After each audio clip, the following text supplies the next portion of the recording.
Bob Panic comes to us straight from the Institute of Management Consultants, which means he usually speaks in brightly lit boardrooms rather than in dark comedy clubs. So everyone pretend you're the CEO of your own company and welcome Bob Panic. Now.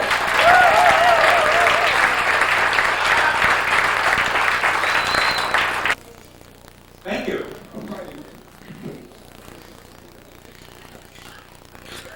For over 30 years, I was a corporate executive in Rust Belt America. That is until foreign competition from low-class countries came along and took away my business in a process that I call Walmarting. Anybody out there been Walmarted? Yeah. Yeah, okay. I've been Walmarted 3 times. The first time I was product manager for a zipper company. It was kind of an up and down business. If you think that's corny, I learned that on the fly. The second time I got Walmarted, I was actually the national sales manager for a tricycle company. Me too. Hey, all right.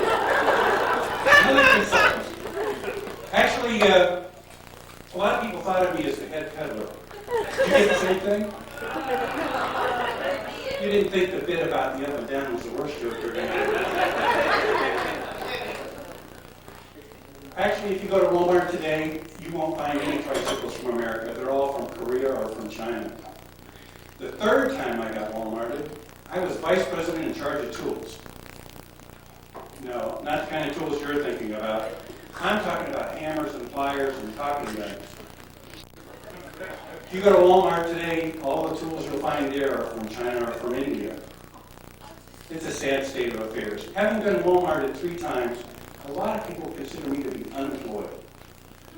But I prefer to think of myself as a consultant. I help businesses that are going through Walmart. You know, we have a real problem. I have a lot of time on my hands as a consultant, so I can do research and study this shit. The truth of the matter is, the reason we have these problems, I think, is to a large extent due to poor decision making. And we've got a lot of that. Every day, you're opening your newspapers and you're reading about companies that are laying off workers and those jobs are going offshore. And that's what bothers me. I blame it on poor decision making. I really think that's a huge problem, and they've done a lot of research, and they've come to the conclusion that half of all decisions fail. Isn't that amazing? Half of all decisions fail. This isn't a new problem either. Eve took advice from a snake. Julius Caesar took advice from a council of advisors that later stabbed him in the back.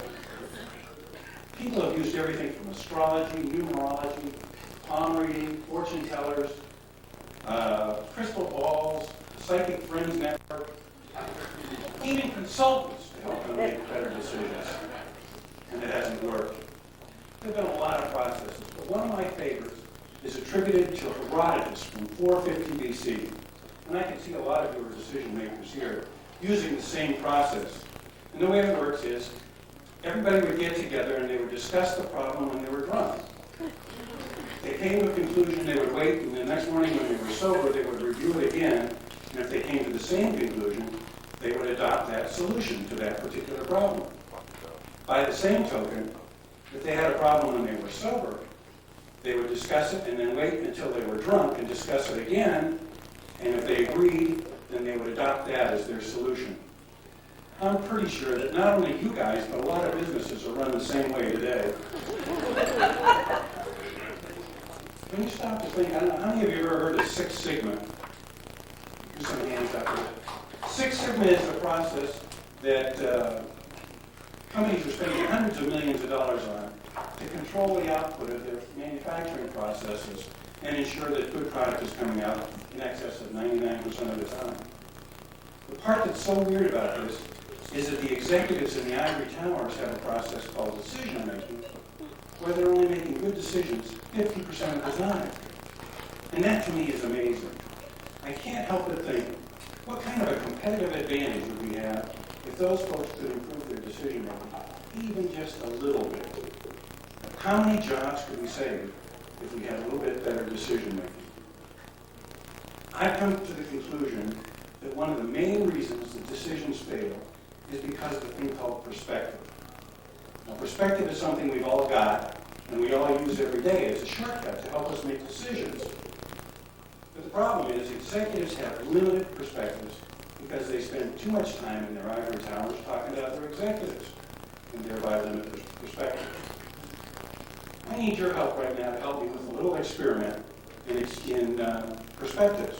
So if you would take your finger, I don't care whether you're right-handed or left-handed, take your index finger, please, and draw a circle on the table, starting from 12 to 1 to 2 to 3, in a clockwise motion. Keep it going. Now, I'm going to ask you, what direction is that circle going?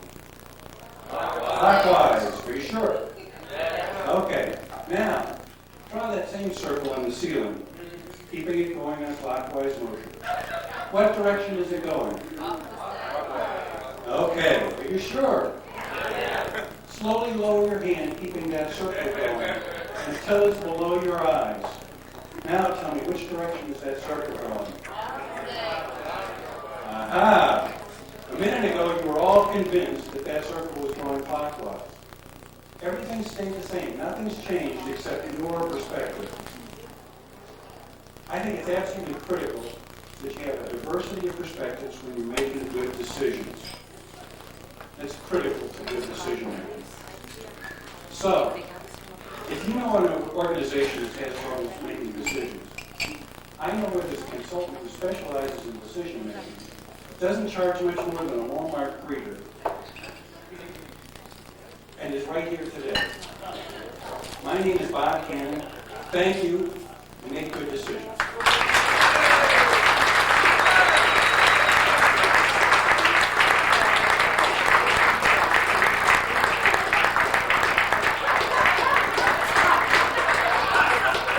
Give it off to Bob, man.